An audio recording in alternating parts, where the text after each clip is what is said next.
एक और कॉल है हमारे पास, मिसेस नसरीन है हमारे साथ, आप हैं बर्मिंघम से जी। जी खुश आमदीद कहते हैं जी। अस्सलाम वालेकुम। अस्सलाम वालेकुम। वालेकुम सलाम जी। हाँ जी, कैसे हैं? ठीक है। ठीक है बहन, हे फीवर तो नहीं आपका हो गया? प्रोग्राम बहुत अच्छा है, खिदमत खल्क कर रहे हो। तो हाँ जी, मेरी हाँ प्रॉब्लम है जी। कि मुझे घुटनों में दर्द है बहुत। अच्छा तो जी। डॉक्टर ने कहा है कि घुटनों को आपके गैप आ गया है, वो एक्सरे लिए है, तो वॉश करेंगे। तो अगर कोई दवाई प्लीज ये मुझे कोई दें, क्योंकि बहुत चलती हूँ ना, वजन भी मेरा कोई नहीं इतना। अच्छा सिस्टर, आपकी एज कितनी है भला? एज उम्र 55। 55 है जी। तो पहले घुटनों 3 महीने पहले बिल्कुल ठीक थी, अभी ज्यादा रिकॉग्नाइज उन्होंने किया भी आर्थराइटिस आपके घुटनों में है, दोनों में। जी। टेलीफोन बंद कर दें जी हाँ। आप, टेलीफोन बंद करके टेलीफोन बंद करूं? अच्छा, टीवी पे थैंक यू। सुन ले और ओके लिख लेना जी। और हाँ जी। हाँ जी, घुटनों के इसके लिए एक चीज़ जो ये घर बैठे स्टार्ट कर सकती हैं वो है एलोवेरा। एलोवेरा का जूस, बिकॉज ये इन्फ्लेमेशन को कम करता है। उसको हमारी जुबान में बोलते हैं कवार गंदल। हाँ जी, कवार गंदल कह देते हैं, की कवार कह देते हैं। की हाँ जी, पंजाबी नेम है की कवार। ये तो उससे भी आगे आ गया। सो नाम तो बहुत हैं उसके, लेकिन बहुत इजीली अवेलेबल है मार्केट में। अगर खुद ग्रो करके खुद खाना चाहें तो घर में ग्रो कर सकती हैं, बहुत इजीली ग्रो हो जाता है। यहाँ पे भी हो जाता है, पाकिस्तान में तो हो जाता है हमारे मुल्क में। बिल्कुल इंडोर प्लांट है, समर में तो बाहर भी ग्रो हो जाएगा, लेकिन विंटर में उसको अंदर रखना पड़ेगा वरना वो खराब। गमले के अंदर भी ग्रो हो सकता है, गमले के अंदर आपने डाला वो फैल जाता है। जी जी, मेरे पास गमले में है, इतना सारा ग्रो कर जाता है बहुत जल्दी। और बहुत ज़्यादा इसको लुक आफ्टर की भी ज़रूरत नहीं है, but it's a wonderful plant. ये सभी चीज़ों को बेटर करता है। अच्छा। क्योंकि आर्थराइटिस में कई बार हमने ये भी देखा है कि बहुत लोगों की डाइजेशन में भी इश्यू होती है, जो कि आर्थराइटिस में प्रॉब्लम बनती है। ठीक है। तो ये डाइजेशन को भी ठीक करता है और इन्फ्लेमेशन को भी ठीक करता है, तो ये दोनों चीज़ों के लिए ठीक है। इसके अलावा आयुर्वेद में हम थेरेपीज़ करते हैं, उसे हम कहते हैं नीज़ के लिए स्पेशली हैं, जिसे हम जानू बस्ती कहते हैं उसे हम। वो कौन है? इट्स अ ट्रीटमेंट जिसमें हम ऑयल डालते हैं नी के ऊपर। अच्छा। तो इसको क्या बोलते हैं हिंदी में? हिंदी में ही कहते हैं जानू बस्ती। जानू मीन्स नी। अच्छा। एंड बस्ती मीन्स कि उसको ऑयल में डिप करके रखना। तो इसे हम कहते हैं जानू बस्ती। मतलब ये कि ऑयल के साथ इसका मसाज करने हैं। जी हाँ, घर बैठे मसाज कर सकते हैं। कौन से ऑयल का होना चाहिए इसमें? ऑयल थोड़ा, अगर कुछ गर्म ऑयल हो तो बेटर रहता, नहीं तो ऑयल को हल्का सा गर्म कर लें। माइक्रोवेव में नहीं गर्म करना। बादाम का तेल बेहतर है? जी हाँ, बादाम का तेल यूज़ कर सकते हैं, नहीं तो ऑलिव ऑयल भी यूज़ कर सकते हैं इसके लिए, क्योंकि ऑलिव ऑयल गर्म होता है। ठीक है। तो वो कर सकते हैं। अगर थेरेपी करवाना चाहें उसका इफेक्ट उनको जल्दी होगा। आयुर्वेदिक थेरेपिस्ट मिल जाते हैं, बड़ी इजीली अवेलेबल है, तो उनसे ये करवा सकती हैं। थोड़ी देर करवा लें, जैसे 1 a week करवा लें, तो उससे बहुत जल्दी इफेक्ट हो जाएगा। अच्छा। लेकिन घर बैठे तो मसाज ये कर ही सकती हैं अपने नी की। सो ये 2 चीज़ें हैं जो बहुत ईजिली ये कर सकती हैं। सो एलोवेरा तो है ही जी। एलोवेरा भी आप यूज़ कर सकती हैं, जानो बस्ती भी यूज़ कर सकती हैं। जी हाँ, जानो बस्ती और जानो एक नाम भी है ना, एक फिल्म। जी हाँ जी हाँ, जानो मीन्स नी। जानो नी। ये आपने अच्छा, इन्फॉर्मेशन में इजाफा होता है ना, नॉलेज में इजाफा हुआ, अच्छा हुआ। आज जी आपकी मज़ीद कॉल सी, आप तशरीफ़ ला सकते हैं, लाइन्स आपके लिए ओपन हैं।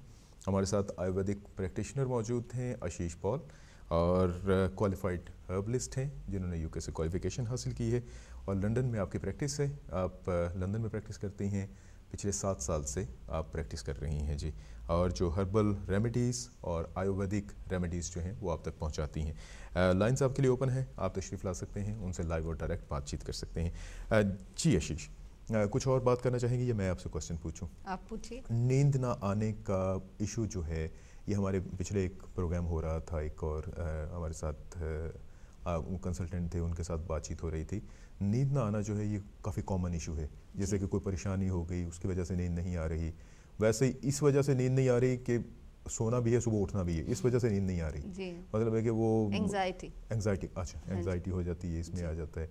अच्छा, ये क्या क्या मसाइल हो सकते हैं नींद पूरी ना होने की वजह से? एक आदमी को, सेहतमंद आदमी को कितने घंटे नींद करनी चाहिए, इस बारे में भी थोड़ा सा, नींद के बारे में कुछ बताइएगा। नींद देखिए, घंटे तो आई थिंक इतने ज़्यादा इम्पोर्टेंट नहीं है, नींद की क्वालिटी ज़्यादा इम्पोर्टेंट है, जिसे हम कहते हैं क्वालिटी ऑफ स्लीप। और क्वालिटी का मतलब ये है कि जब आप सोएं तो आपको कोई उठा के कहीं भी रख दे, आपको पता नहीं चलना चाहिए। That is the quality. It should be very deep sleep. अच्छा। तो रात के एटलीस्ट 3-4 घंटे बहुत डीप स्लीप के होने चाहिए, जिससे कि हमारी बॉडी के जितना भी रिपेयर मैकेनिज्म है वो सारा नींद में होता है। तो अगर हम कम सोएंगे तो हमारी बॉडी रिपेयर नहीं कर सकती अपने आप को।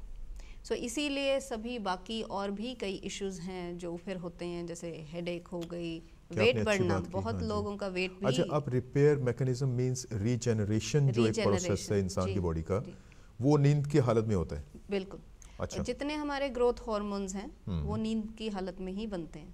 तो इसीलिए हम कहते हैं, बच्चों को आपने देखा होगा 12-12, 13-13 घंटे सोते रहते हैं, क्योंकि उन्होंने बढ़ना है, वो जल्दी बड़े हो जाते हैं। जी हाँ, उनकी जितना सोएंगे उतना ज़्यादा हेल्थी रहते हैं, क्योंकि उनके जो ग्रोथ हार्मोन्स हैं वो सारे नींद में डेवलप होते हैं। एक रिसर्च के मुताबिक कहते हैं कि आपकी जो हाइट है वो भी नींद के दौरान में बढ़ती है, वो ग्रोथ हार्मोन्स पे ही डिपेंड करती है। बढ़िया, आपने खूबसूरत आपने बात की। सो इसलिए सोना बहुत ज़्यादा ज़रूरी है, जितना जागना ज़रूरी है उससे ज़्यादा सोना ज़रूरी है। और सोना सिर्फ सोना नहीं कि लेटे रहना, वो सोना नहीं है। उठ जाएं, अगर आप सो नहीं सकते तो उठें, कुछ और करें, कोशिश करें किसी और तरह सोने की, लेकिन अगर बेड पे लेट के आपको 5-10 मिनट के बीच में नींद आ जानी चाहिए।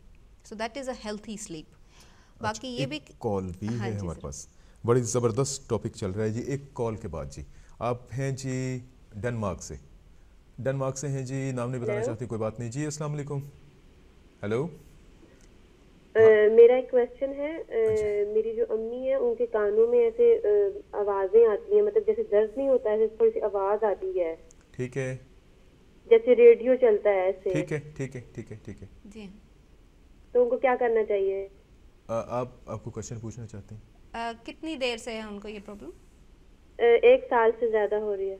क्या उम्र क्या है उनकी? She is 55। 55। ओके, 1 साल से ऊपर है। किसी तरह का कोई एक्सीडेंट या कोई उनको कोई चोट लगी हो? कोई चोट वगैरह तो नहीं आई उनको? नहीं, उनको चोट नहीं आई। नहीं, कोई चोट वगैरह नहीं। ओके। पर उनको शुगर है। शुगर का प्रॉब्लम? जी हाँ, उससे भी हो सकती है। तो अभी आपको बता देते हैं। चलिए ठीक है, आप टेलीफोन बंद करके आप सुन सकती हैं टेलीविजन पे। उन्होंने रेडियो के उन्होंने कहा, मैंने कहा पता नहीं कौन सा प्रोग्राम सुनती हैं। हाँ जी, जिसे हम कहते हैं टिनिटस का खराब वाली आवाज़ प्रॉब्लम। हाँ जी, हाँ जी। वेल, डायबिटीज़ की वजह से भी हो सकता है ये। अच्छा। तो जिनको शुगर की बहुत इशू रहता है और शुगर कंट्रोल नहीं होती है, उनकी और भी इश्यूज हैं, जैसे जिसे हम कहते हैं डायबिटिक न्यूरोपैथी, हाथों में पैरों में टिंगलिंग हो जाना। तो वही वैसा ही सेंसेशन उनके कान में भी चलता है। अच्छा। अगर शुगर कंट्रोल नहीं होती तो उसे कंट्रोल करने का सेपरेटली इशू है, जो कि हमने पहले बताया। शुगर के लिए वो सब कर सकती हैं, और जो अपनी मेडिसिन ले रही हैं शुगर की वो तो खाती ही जाएं। लेकिन इसके अलावा कानों में ये जो टिनिटस का इशू है, इसमें कानों में ऑयल डाल सकती हैं घर बैठे। सिर्फ ये मेनली यही कर सकती हैं। अब दोबारा से कौन सा ऑयल होना चाहिए? हाँ जी, आलमंड ऑयल डाल सकती हैं। गरम ना करें, सिंपली वैसे ही डालें, एक ड्रॉप दोनों। अच्छा, एक होता है आलमंड ऑयल, एक होता है कड़वे बादाम का तेल, दोनों में से बेहतर कौन रहेगा? Sweet almond oil, actually sweet almond oil जो है वो बेहतर है। उसी का ही ज़्यादा ऑयल यहाँ मिलता है। कड़वे बादाम का तो शायद इंडिया पाकिस्तान में मिलता होगा, यहाँ तो आई हैवंट सीन मच। तो जिसे हम कहते हैं स्वीट आलमंड ऑयल, वही मिलता है यहाँ पे ज़्यादा। तो उसका ऑयल ये हल्का नॉर्मल रूम टेम्परेचर पे डाल सकती हैं। बहुत विंटर हो तो थोड़ा गर्म कर सकती हैं। लेकिन ये टिनिटस का इशू थोड़ा कॉम्प्लिकेटेड है, जिसके लिए ये हर्बलिस्ट के पास जाएंगी तो ज़्यादा इफेक्ट होगा। अच्छा जी, अच्छा, वो ज़्यादा बेहतर तौर पे बता सकते हैं। और अगर डॉक्टर ने कोई मेडिसिन दी है तो वो तो आप जारी रखेंगे। हर्बलिस्ट को एज ए एडिशनल मेडिसिन आप यूज़ कर सकते हैं, और जब आप ठीक हो जाएंगे तो डॉक्टर वो भी मेडिसिन आपकी बंद कर देंगे। जब आप ठीक हो जाएंगे तो बंद कर देंगे। आप डिस्कस कर सकते हैं डॉक्टर। बेहतर ये है कि पर्सनली कुछ चीज़ें होती हैं जो हम ऑन द एयर आपको बता सकते हैं, कुछ चीज़ें ऐसी होती हैं जिससे आपको पर्सनली विजिट कर लें तो वो ज़्यादा बेहतर है। जी हाँ, वो because they are not available. हाँ जी, they are not available for them. या फिर ऑन द एयर आप उनके अलामात सही तरह से पढ़ नहीं सकते, देख नहीं सकते। जी हाँ, क्योंकि हर पेशेंट की कंडीशन डिफरेंट है, सो बहुत जनरलाइज्ड एडवाइस सबके लिए ठीक नहीं रहती है। बिल्कुल ठीक तो इसलिए अगर हर्बलिस्ट के पास जाएंगी वो ज़्यादा बेहतर टू द पॉइंट मेडिसिन दे सकते हैं, बजाय कि सारा कुछ इंक्लूड करने। आप ठीक कह रहे हैं, आप ठीक कह रहे हैं। और एक